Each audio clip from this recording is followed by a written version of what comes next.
Hola faraduleros, ¿cómo están? Pues sí, el día de hoy vamos a hablar de un primerísimo actor, una persona muy recordada en el mundo del cine. Seguramente cuando tú ves una película en repetición, una película de la época de oro del cine mexicano, lo ubicas, lo ves y dices, ah, claro, sé quién es.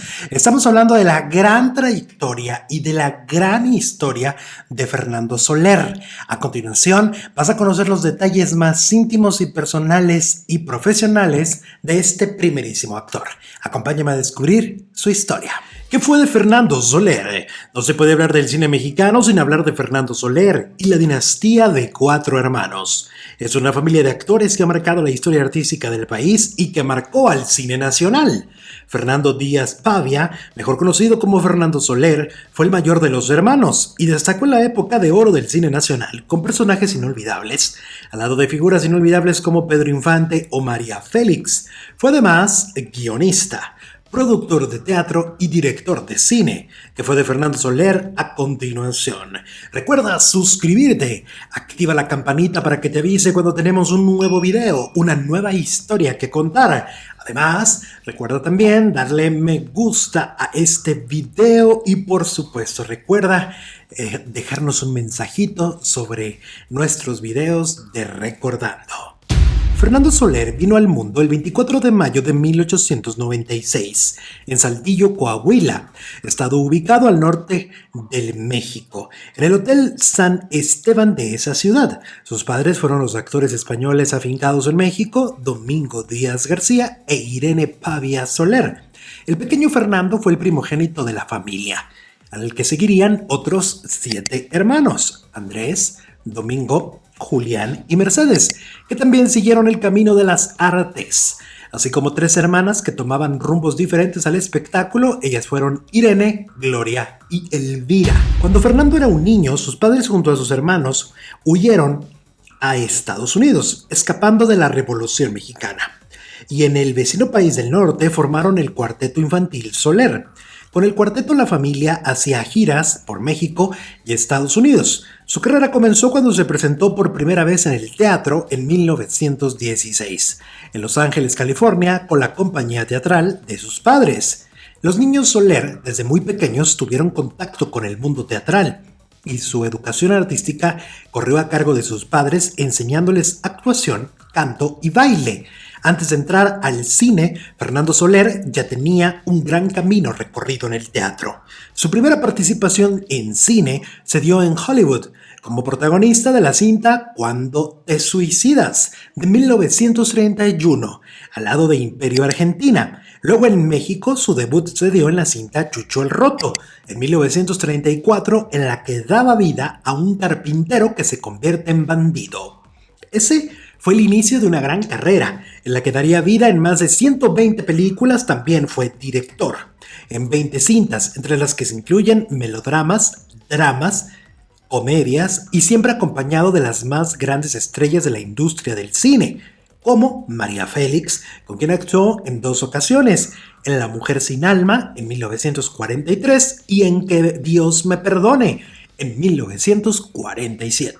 Fue uno de los mejores actores de carácter que destacaba por su naturalidad a la hora de interpretar a distintos personajes de la sociedad mexicana, desde el padre autoritario en Una familia de tantas en 1949, cuyo estreno en la Ciudad de México fue todo un acontecimiento, llevado a cabo en el Cine Ópera. En la cinta, Soler interpreta con maestría al padre intransigente que no acepta que los tiempos del porfiriato han cambiado y educa a sus hijos con reglas dictatoriales. Pero eso no impide que ellos hagan de su vida lo que quieren, desafiando su autoridad. Hasta su participación más importante en el cine, la del ranchero Cruz Treviño, Martínez de la Garza, en La Oveja Negra, en 1949. Y su secuela, No desearás a la mujer de tu hijo, en la que le hacía ver su suerte a su hijo, interpretado, sumiso, con genialidad por Pedro Infante.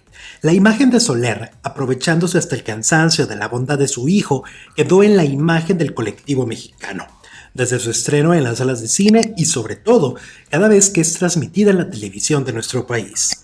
Otras cintas importantes de Fernando Soler son Cuando los hijos se van, 1941, en la que estuvo acompañado por Sara García y Joaquín Pardavé, una cinta lacrimógena por excelencia que hizo suspirar a las audiencias de mediados del siglo XX en México.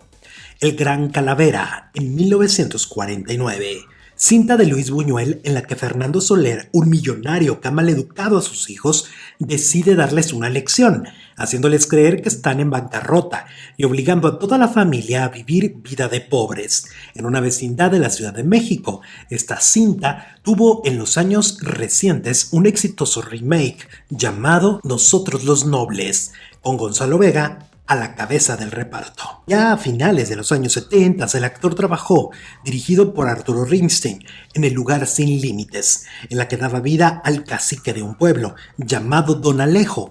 En la cinta, todo un referente del cine setentero, Soler acompañó a jóvenes actores como Gonzalo Vega y Ana Martín, así como a la cantante vernácula y excelente actriz Lucha Villa. Aunque luego hizo pequeños papeles junto a la India María, se considera la cinta de Rimstein como el cierre genial para una trayectoria increíble.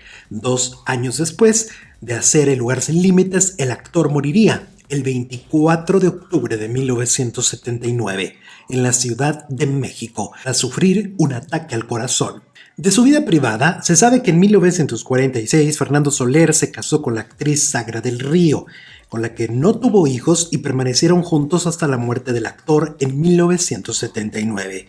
Se habían conocido en los años 20 en La Habana, Cuba, y por muchos años fueron pareja teatral a la par de pareja en la vida real. Actualmente, el Teatro de la Ciudad de Saltillo también es conocido como Fernando Soler, un gran reconocimiento para un verdadero gran actor, como lo fue este primerísimo actor Fernando Soler. ¿Tú lo recuerdas?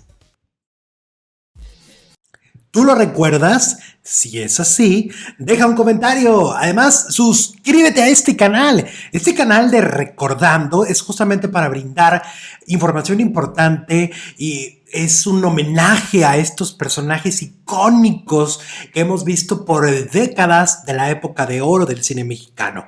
Así que suscríbete, dale like y nos vemos en el siguiente video, ¿te parece? En otro que fue de... Hasta la próxima. Gracias.